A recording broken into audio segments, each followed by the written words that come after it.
Hey everyone, it's Melissa Fabiano. Today I want to make a quick video to you explaining how and why I make my own nut butter and peanut butter. And you might think that's a super random topic, but trust me, if you follow my work, you know that pretty much every recipe that I make has some sort of nut butter in it. So when I tell people a lot of times that I make all of my own, people are like, wow, that seems time consuming or that seems complicated. And trust me when I say that it is one of the easiest recipes that you will ever make. All you have to do is make sure you have the products on hand and have about 15, maybe a little longer, like a half an hour of time to spare. So I'll break it down in a really quick video for you. I am holding, this is actually half. I had to condense it into a smaller container, but this is one of the ones that I recently made, and I'll tell you exactly how I made this particular blend.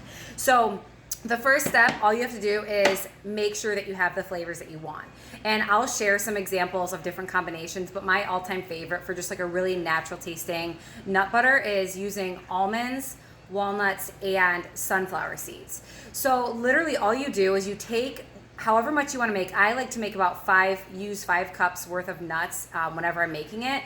So I'll do 2 cups of walnuts, 2 cups of almonds, and then 1 cup of sunflower seeds. You put those on a lined baking sheet, preheat your oven to 300 degrees, and then once it's preheated, you put them in the oven for 8 to 10 minutes. Maybe a little bit longer, but you'll start to notice like the nutty smell in your kitchen. And that's kind of when you know that they're done. You don't want them to get actually like cooked and start to change color and stuff, just enough to get them warmed up and roasted. And again, that step's optional. I think it makes the process go a little faster when the nuts are actually warm, but that's again, something you can just eliminate if you're just want to try something different. So once you have the nuts roasted from the oven, let them cool maybe for like 5 minutes. They don't have to be completely cooled down, but just like let the initial heat kind of go away. And then once you're done with that, you literally just take everything from your baking sheet and you put it in a blender. So whether you have like a Ninja or a NutriBullet or just your standard, KitchenAid blender or a food processor, throw that all into whatever you're using and turn it on high. And then you literally just let that baby sit there. And this is the part that seems a little time consuming and loud.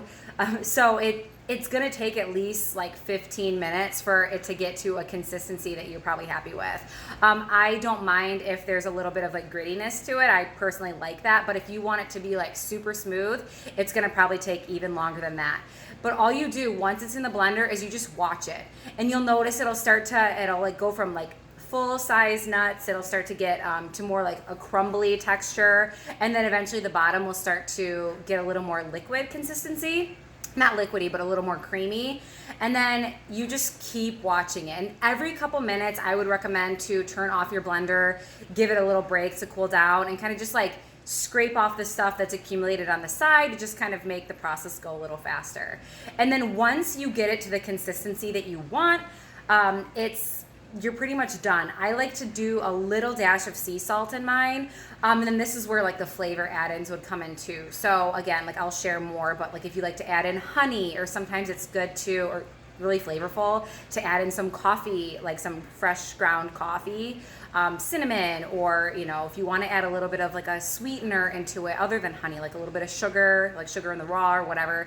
I don't care, whatever flavor you prefer. And then you just kind of mix that. So you'll turn it on more of like a doughy consistency, or like the dough consistency. That's what it says on my blender, but it's like number 1, just to get those flavors mixed in. And then once you're done, you throw it in a mason jar, and then I like to keep it in the refrigerator, but it does keep well in the pantry for about maybe a couple weeks. Mine doesn't last that long. I literally go through a jar of it a week. Like, I'm not even kidding you. But if you're somebody who doesn't obsess over it like I do, it would stay well in the fridge for a couple months. Like I said, pantry maybe for a couple weeks. And just every time, the oils, it'll be naturally oily, so you literally don't have to add in any oils or anything like that. It's awesome.